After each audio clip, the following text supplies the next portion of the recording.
Hello and welcome back to my Dandelion Diaries. We are continuing on with Inkmas Day 8 with Colorverse, and I pray to the ink gods that we get another color besides blue, red, or gray today. Let's see what we get. All right, for Day 8, looks like we have an ink called Blue Moon. Another blue ink. The card says Blue Moon is a color inspired by the phenomenon of a blue moon, which is the second full moon of the month. I can in fact confirm that blue moons are not actually blue, so kind of an interesting concept that you would have a blue ink be called Blue Moon, but it's fine. Let me go ahead and pull this out. Okay, so this is another standard ink and another blue ink. I'm already disappointed and I haven't even swatched it. So let me get to swatching and maybe that will change my mind once I see the actual color of the ink. Well, there you have it, folks. Another blue ink. I'm so underwhelmed. I'm so underwhelmed. The color of this is very pretty. It is a nice soft muted blue. It does have a little bit of a gray shade thing going on with it, which has been consistent with like the Edge of Night and also the Rosette Nebula with this calendar. But I'm just so tired of the same colors with this inkvent, Colorvent, whatever it's called. Yeah, I'm a little disappointed. I do think it's a pretty color. Again, nice like cornflower blue, lighter cornflower blue, and it does look like it's going to have some nice shading, and it also seems to be legible for a light blue ink, but I'm just a little, yeah, I'm not in a good mood after opening this one now. Okay, well, let me see what else I have in my swatches that might compare to this, and maybe I'll feel better if I don't find anything that is similar enough. Okay, so comparing to my Kukuyo Canvas book over here that has my ink archive of swatches, it's kind of close to Birmingham Pen Company's Airline. Airline is still a bit more saturated though. Nothing else is really that close. No. Color versus Rainy Day honestly is closer to the Edge of Night that we had. Okay, it's kind of close in color to 𝗬𝗓𝗏𝗏's Document Cyan, but cyan is much more saturated. It's also a pigment ink, so it's going to be waterproof. It's also kind of close to the Diamine 2023 Purple Inkvent's Glacier, which was a Star Bright ink. The base color of that is really close to the Blue Moon here. I'd say Blue Moon is slightly more on the green side, not as blue or purple leaning as Glacier is though. It's also kind of close to Ferris Press Blue Cotton Candy, but Blue Cotton Candy is much more washed out.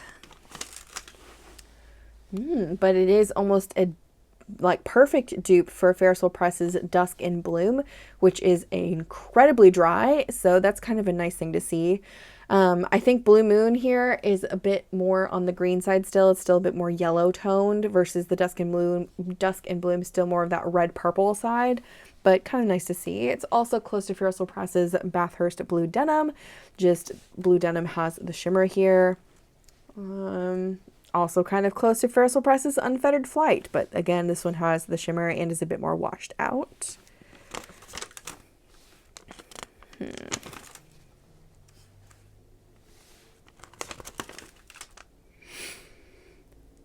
It's kind of close to Robert Oster's Blue River by Vanessa, but the Blue River here is much more saturated and again, more on that yellow green toned side.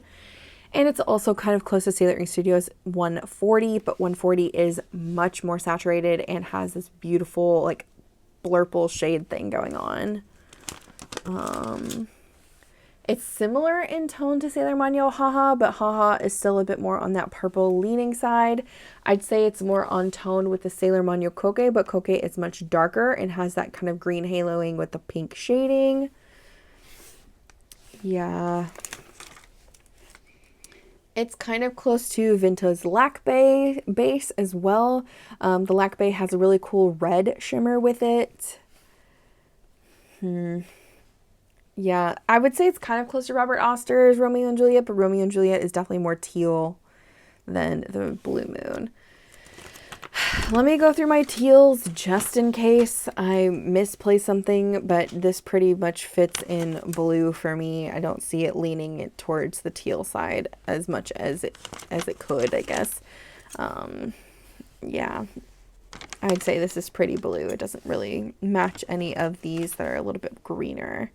It's kind of close to Ferris Press's The Ribbiting Pond, but again, that one's still a bit more green. Blue Moon is still a bit more purple than that one. Yeah. Yeah, I'd say probably the closest match to this one was, hold on. I'd say Ferris Press Dusk and Bloom is probably the closest. But yeah, I'm mildly disappointed. Just mildly. But let's do a writing sample and maybe my mind will change. And here we have the writing sample. I'm still of the same opinion. I'm underwhelmed. It's a beautiful color. I do think it's nice and like a dusty sky blue. I can't get behind it. I don't love it. I'll use it. It's legible for me. I think the shading in it is beautiful. I think it would work well in paintings if you're wanting to do like a sky, like sky blue, maybe even like stratus clouds, things like that. But it's just another blue. Like, I feel like this color is so overdone. Like, I'm expecting new things with these inkvents, right? Like, maybe I've been spoiled by the diamine ones that have a whole bunch of different colors and a bunch of different properties for each ink.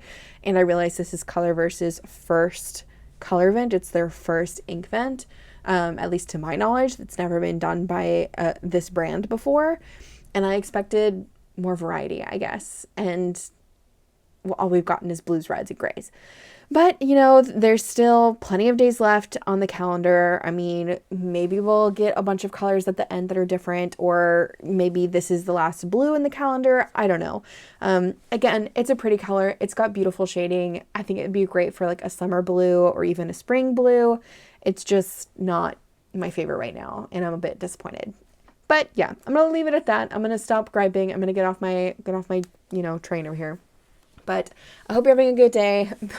I hope tomorrow we get something a little bit different. Be blessed, and I will see you then. Bye.